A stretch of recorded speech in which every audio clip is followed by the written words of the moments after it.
Doesn't have a perfect tip for skinning to get under, but that's okay. Just good enough. Up the inside of one leg. You see that?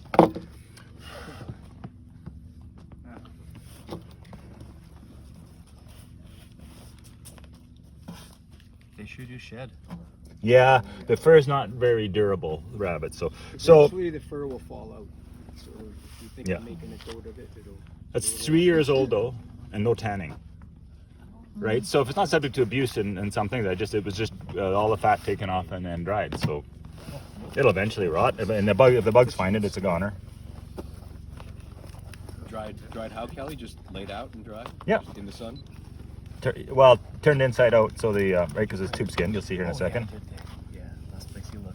Are you going to the vent? Once you about. You can't actually see the vent, but that's where I'm headed. It'll come into view better. So I'm going to take this and pop this over like this. You guys with me? Yep. And there's no real need to cut around the ankle if you don't want. I'm going to work my finger through. I'm just going to pull the hide until it comes off like that. Very fragile. Sorry. No, you're good. I'm trying to pursue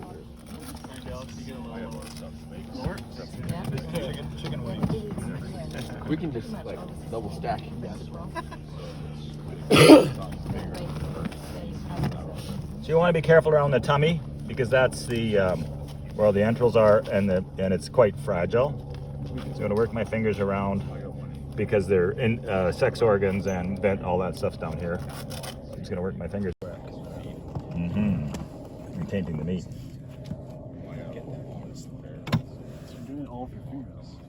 You can do a rabbit completely with your hands. You don't really need it. That's what I said, you know. So much of what we do, we actually don't really need a knife, but I'm using a knife so that I can do a good job salvaging the hide. Bigger, tougher rabbits. Oh, that's a reminder. So we set these tops, the rabbits came in, they started leaving these behind. So I can't remember if we talked about this before. I think we did. Yeah, some people may have heard. But so part of the rabbit's digestive system is most of the stuff that they leave behind, they come back and eat again later. So that's a good place to set your snares, right? Because you know they're likely coming back at some point. What's the evolutionary advantage of that? Well, it's that you know how a cow has 4 stomachs, and animals chew their cuds and those kinds of things. Processing plants is tough, even for humans. Right? It has to be well chewed, and it takes a lot to digest. So this is part of an efficient digestive system. They've just evolved to process it twice to get all the nutrients, right? Makes sense, because then it'll be lighter instead of digesting for long periods. They can be lighter, come back when they're not. Yeah, there's probably things around that too. Yeah. Source of food. Yeah, it's like fight or flight. Like shit it out, they can run away, come back, eat it later. So I just ripped it off. I'm leaving the little tuft there behind, that's his tail, which I can literally just pull run in off. circles, right? In their territory.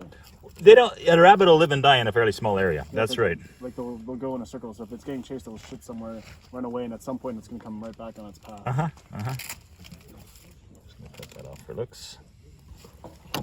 Once you get it to that stage, it just pulls off. Soft. Oh my gosh, how easy that is. Nothing needs to be done on the front feet with knife.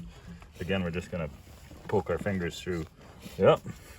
This is where the shotgun hit. The back of his head is where I was aiming. So it was supposed to be a 22 bullet. But oops.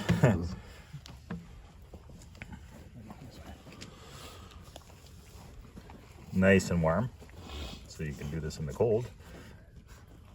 So when I see the front feet, I'm just gonna grab them like this.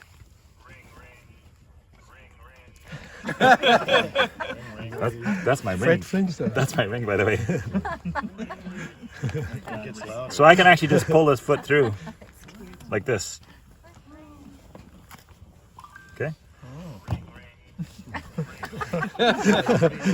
It's Ross. The modern world is intruding. Can't you tell he's busy? Yeah. So far, I haven't even hardly got my hands dirty, right? Oh, and so about this. No, you shouldn't have any cuts on your hands, except for that one. Oh no, that's rabbit cuts. You know, and yeah, you know, you want to, and if you want to be textbook, probably in your kit you should have some rubber gloves. But All my life I've skinned critters. I mean, I wouldn't skin a coyote or a fox or anything like that without proper protection.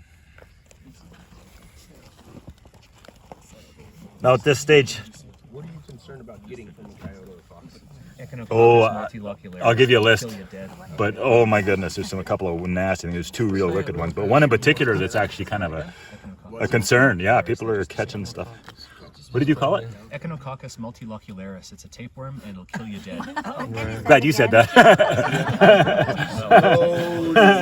Get your lungs, and they'll have to excise chunks of your lungs. There's a lady in Edmonton. They thought she had terminal cancer, and it turns out it was just this parasite taking over her body. No, if I want to skin the head, which I'm going to because I want to leave stuff behind, I'm going to put strain on it so I can see the ears, and you start to see the cartilage of the ears there.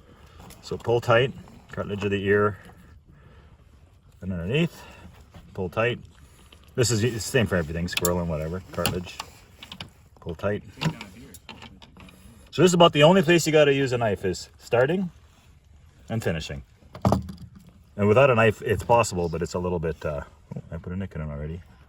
You started in the belly? Or where did you start? No, I started in the legs because I'm tube skinning. But ordinarily, I would just tear that and go 2 directions, right? Like pulling a sweater off, right? On 2 halves. What's up next? The eyeballs. So you pull tight on the eyeballs and same thing. I can't see.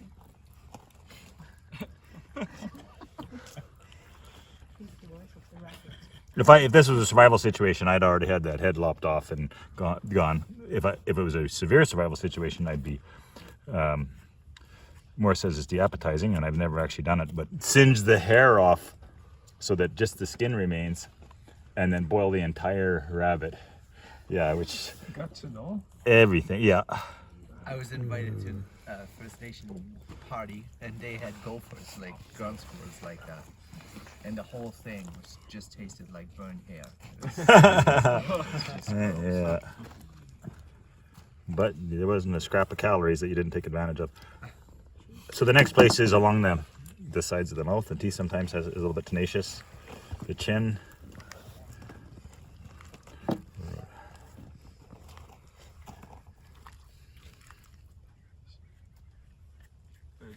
The nose. Can be done with a sharp rock if you need to. So this nose I'm going to cut in the cartilage like that. Should pull off the front teeth. So now I've got a glove or a sack or whatever.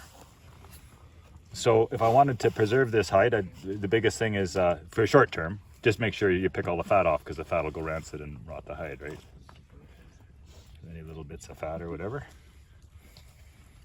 I don't want to see that.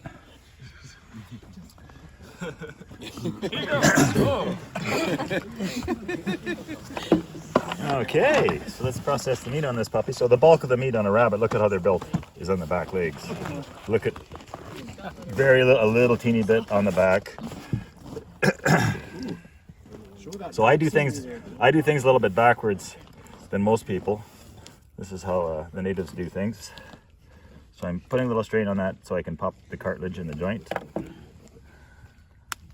This is universal. Whether this was a moose or a deer or a squirrel or a mouse. A mouse? Yep, they're all the same. That's pretty desperate.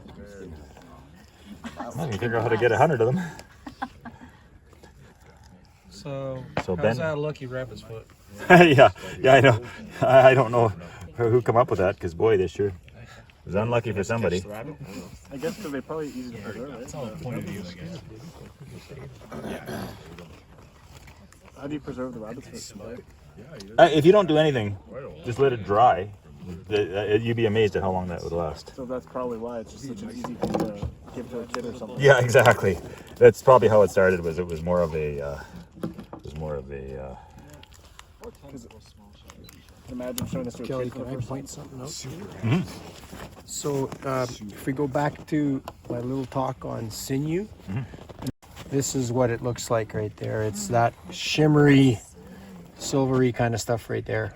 I've actually never played with rabbits. So that you'd get your knife right underneath and you'd work it out. Yeah. Fun. Let's take a piece. You want to take some out? Well, I've never actually, honestly, ever took the time to take. Start in the middle, because if you leave the ends touching, then you can slide under it. It's really hard to hold on to. So if you start in the middle and you can slide your knife back and forth each way. Like that. Not under it. There, that's the stuff right there. Yeah. Yep. So now you're under it, and then I'll often turn my knife backwards and use the dull side. And it'll flare out right to there. Yeah, depending on the knife, I guess. But. Well, it's folding. So I can't. Yeah, right. So you might have to use the blade of it. So a piece came off there, but I mean, we're dealing with a rabbit, not a moose here, right? But that is the idea right there. So that is sinew. So actually, I have it right in my tray.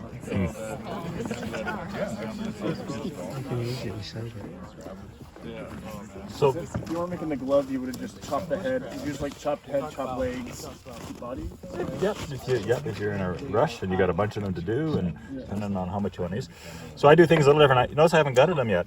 Yeah. And this is actually how I do deer and moose, by the way, too. Everybody's in such a rush to get the guts out. The really cooling happens when you get the hide off. You know, taking the guts out and opening the animal up, you're cooling like the inside of the ribs and the abdomen. What needs to be cooled is the masses of meat. So when I shoot an ungulate, for instance, I try and get the hide off as soon as possible. Get the masses of meat cooling. That's number one. And then after that, gutting's the very, very, very last thing I do. Take the legs off. Try and get it right down to the pelvis. And you don't have issues then with like the animals loading up too much and stuff? No, not seemingly. No. Would you change that in hot weather? What's that? Would you change that in hot weather? Nope, even more important in hot weather. It becomes crucial in hot weather. In fact, the native people that showed me this, they usually shoot their moose in August, and often it's dog hot days, right?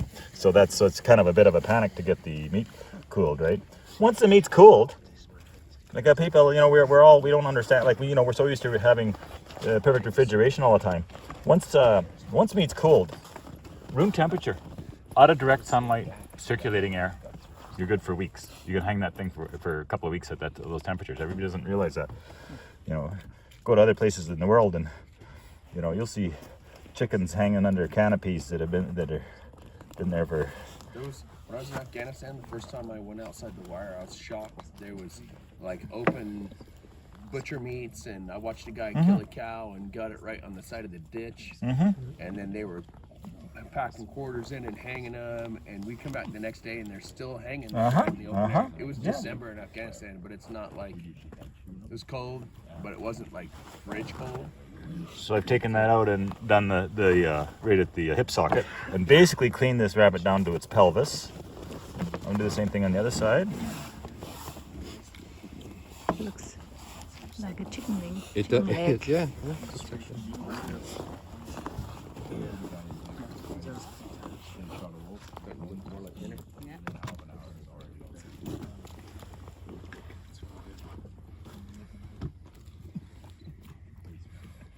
So this is a young guy, I'm guessing, just by its size and just I didn't see a big set of gonads, and so likely this would be suitable for whatever, grilling over the fire, roasting, however you want to cook it. What you'll find with rodents, so a lot of times you don't have any control of what you get, and often you get older buck or doe, as rabbits are called, and they can be tough. And usually it's not so much a flavor issue, but there's been enough rabbits where you roast it over the fire and you can't hardly take a bite out of it. So a safe stance is to stew or braise or Hassenpfeffer, which means just really marinating in a vinegar. Hassenpfeffer. Yeah. And again, if it's a nice young rabbit, you can cook it however the hell you want. So right now, let's say if you only had this, what else would you put it? Would you What would you put with it to flavor it? Would you put some conifers or some lime You or can. something? You could. Yeah, you could use it. When we did cook the beaver at the Rat Root with what's his name, Kevin Cossaman, whatever his name. Not So on. Yeah, he made a Labrador tea. What do you call it? A consommé, Labrador, or something like that. Yeah. So he got quite creative for. But generally, as a rule of thumb, this time of the year, it's probably just going to be straight rabbit with rabbit. Yeah. Kind of like you put sriracha on your sriracha. Yeah. Kelly, make sure you split the tenderloins 30 ways. Yeah, and okay, so we got the hinds, and I'm going to take the fronts off. Fronts on critters come off really easy because the shoulder blade just goes up, and so you can. By the way, I can do a moose with that if I needed to, just because of everything. I'm just cutting meat away from bones. If it's on the ground or hanging, that'd be different. Well, anyway, right? That's the bad news is usually doing an animal this way. You're skinning them on the ground, which is a kind of a pain in the bum. We've got some coagulation from the shotgun that was supposed to be a 22, but that's okay. We'll clean that up. So now I've ended up with a pod. You got a moose or a deer, you can handle that and roll that thing around like nothing now. Everybody thinks that the legs helps you for handling your game. No, they're just a pain. They're just in your way. You push this one down, this one comes up, you're fighting, you tie a leg to that tree. Those things are just in the way. Once you get those off, you've got what I call a pod here. Resist the tendency to split them up the middle. Lay the animal on its side. So this is a lesson in dealing with ungulates. Feel the ribs. And we're actually going to cut, I guess I can do away with that head now. Yeah, his head's just completely crushed. Shotgun to the back. So my favorite part of a deer or moose is the neck roast. And out of a moose, I'll get about 2 fair-sized roasts, and out of a deer, 1 big one. And if you've never had neck roast, that's one of my absolute favorites. Cut the meat all the way around, and then twist. Vertebrae just pop apart once they have nothing holding them anymore. So even on a moose head, if you cut all the way around and grab that big old chin. So you do that, the first one's easy, the next one's a little harder to get off because you don't have the advantage of having the leverage of the chin. So now I'm getting this pod. If this was a, I'll do this first. Still not gonna gut it. Maybe I will. If this was a moose or a deer, I would simply take the back straps out like this right now. Still a pod. I still haven't touched the guts. The last thing I do is the guts. So I've got the back straps off. This is clean to the pelvis. I haven't, this business of, splitting the pelvis or tying the string around the arsehole and trying to pull it through and all that business everybody does, that's totally alleviated when you do your big game like this. You don't have no risk of puncturing the bladder, and you can get by with you don't have to have any special tools to split the pelvis. Like I said, you can get by with a. Do you try to get a backstrap off a rabbit? Oh, I could get this little backstrap off. It's pretty thin, but I'm better off just to section it vertebrae and all with both the back straps. You just de-gut it and then boil the carcass. Is that okay? Yep. That's fine. You can knock the guts out and put the whole animal right in a pot, in a right size pot. But how would you change your approach if you penetrated the body cavity? Well, not much, but try not to do that. But if you do, yeah, not much you can do. The issue is that things in there can taint the meat, so just do your best to work around. You basically do the same thing. You don't change anything. You don't change anything? You no. Just cook the shit out of it after that. What were you saying about the rib cage? About the rib cage? Yeah. So I'm using that as a guide. So what I'm going is I'm going along the bottom of the rib cage. So everybody wants to gut their animals this way, but it leaves this elastic piece of meat, and the guts don't want to come out very easy. So instead, you lay your animal on the side, and you cut along the. You won't find this very many places because I learned this from the natives, and I've never seen it in a book. And other than you guys settle down, please. Other than settle down. Other than I'm the only guy I know that teaches this way, but it catches on. Like once you do a deer or moose this way, you won't do it any other way because it's just so clean. Well, other than the biggest pain in the bum is the fact that you're having to skin the animal on the ground. Most people like to take their animal back to camp and hang it up and skin it that way, which is definitely more convenient. But at the end of the day, it's so most of the guts fall away. Okay. Generally, the paunch is a lot of pressure in the guts, but when you put it on its side in the pod, you have better success pulling the meat away from the guts. Now watch what happens. I'm making a flap. It's like opening a side door. A side door. Right. Whoa. Mayday. So anything that's touched by fecal matter, you're cutting out. Yeah. And you do a This moose? is a scrap anyway. This we likely won't even try and save anyway. So you really do a big animal like this is like a moose as well?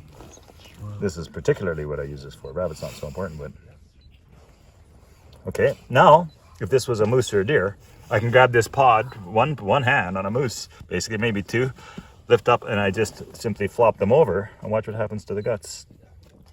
Oh, they fall out. Now I can pull this side away. Okay, I haven't touched the bladder. I haven't touched the pelvis. This is skin down here. Now I can, I have the option to yes or no remove this flap over here. If it's a deer or moose, I will. And it exposes the diaphragm, which is up here. You guys see that? So I'm just going to take this flap out of here. So in a soup or stew or whatever, this is, yeah. Oh, the flanks, really? Flank.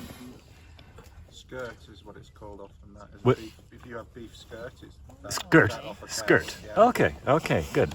Skirt, good to know. So look at how easy this guts is to deal with. Now, what have I exposed here? Any behavior, like if you're hunting a rabbit and they're doing weird things, like whatever that means, like things Trying that to attack you? Attack you, like.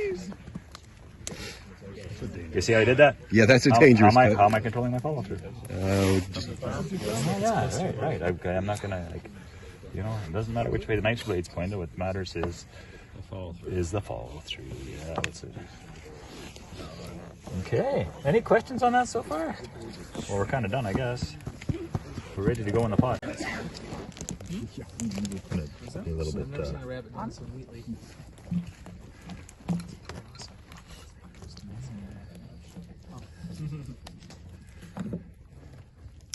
Is there any value to removing it versus just cooking that part and eating it off? Always in a survival situation, in the pot it goes. Okay. You don't want to waste nothing. In this situation where we're feeding you people we're just tuning up the cuts. Yeah, make it into convenient cuts. Weird. Yeah. So you said eat the entrails except for the intestines. Well, but the intestines are totally, you just strip them out, and you can still eat the intestines too, but it's just the contents of the intestines you could strip out too, and for sure. So you just strip it out like you're... Yep. You betcha. Cut it, and It makes that sound. and it actually makes it sound. Yeah. I mean, the same anybody that's made sausage knows all about that.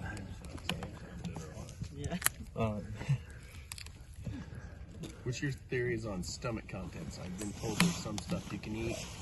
I think that's pretty safe. Like, it's going to be fairly fresh looking, right? wow. Just chewed up. Yeah, you could. Tips. Yeah, there's probably some stuff to clean out of that. Tips, I said. Probably. I know you read all these accounts of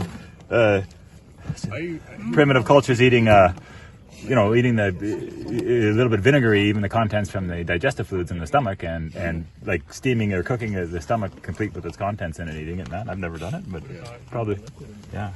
What's inside there? Inside the stomach? No, inside the rest of the head. Nothing. In the chest cavity? That's it? So there's a little bit more meat I might be able to salvage off here. I'll just actually section the ribs. So this little piece of cartilage in the center has a little bit of softness to it, because it's kind of rubbery, right? So it's not, so the bones aren't so hard in here. On a deer or moose, you can actually find place in the ribs where you can work your way around, get to here, work your way around, and you can section out the ribs, right? And I do that, and I really like ribs.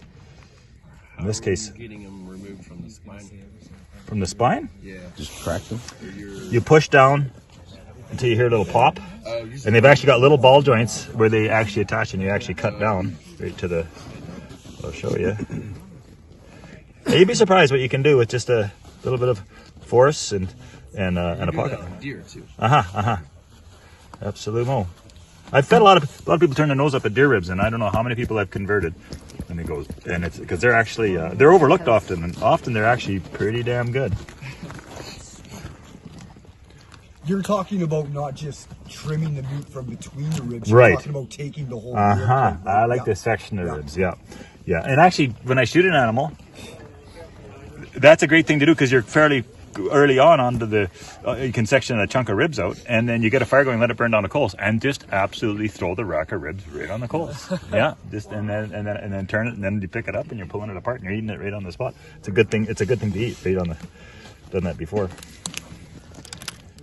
If it's hanging and it's sturdy, you can take a rack of ribs off with a good axe, slice right down, and it gets rid of all that dust from. Sawing. I can actually with a knife, very depending, especially if it's not a really mature animal, I can actually take a section of rib off with just a knife. Yeah. Just pop in between the cartilage. Just exactly. There's a when you trace the ribs, when you cut between the ribs. I don't know how it's going to work on a rabbit, but you come to a spot and see how it goes back and back and back, and it's kind of an angular thing. Then it does a little hook the other way, and like that. So on this side of the rib, on this side it's easy. So with the brisket intact, like that, you can work your way along, and it just does this little funky little turn, and that side comes off. And then this side of the ribs, you just push down and pop, and then when you get to the little ball joints there, just cut. Yeah, no, you can do it all with just a knife. You don't have to. So if this was a deer, I'm doing a little baby version. So if this was a deer, this would be the first section of ribs I'd take out. So if you nick yourself with your knife while you're covered in blood like that, is that rabbit AIDS? Rabbit AIDS. It's going to turn into a were rabbit. You should stop and clean the wound. So there, without cutting any bones. Right, so there's a little section of deer rib. So that's what I do. I do 2 or 3 sections per side, and I have a little section of ribs and just chuck them on the coals. Get a rabbit. Yep, just lay them right on the coals. We didn't do any coal cooking segment, but if I showed you all the things we could cook on the coals, you may be prone to leave your frying pan at home. Really, for aside from pancakes. So this here, though, what we're going to do is we're just going to section this and throw the whole thing in the pot. Okay. What is that? Just the esophagus and the little lungs. This here, just some remnants of the lungs. Just a little bit. Okay. Which we'll put over there. All the years left in this life are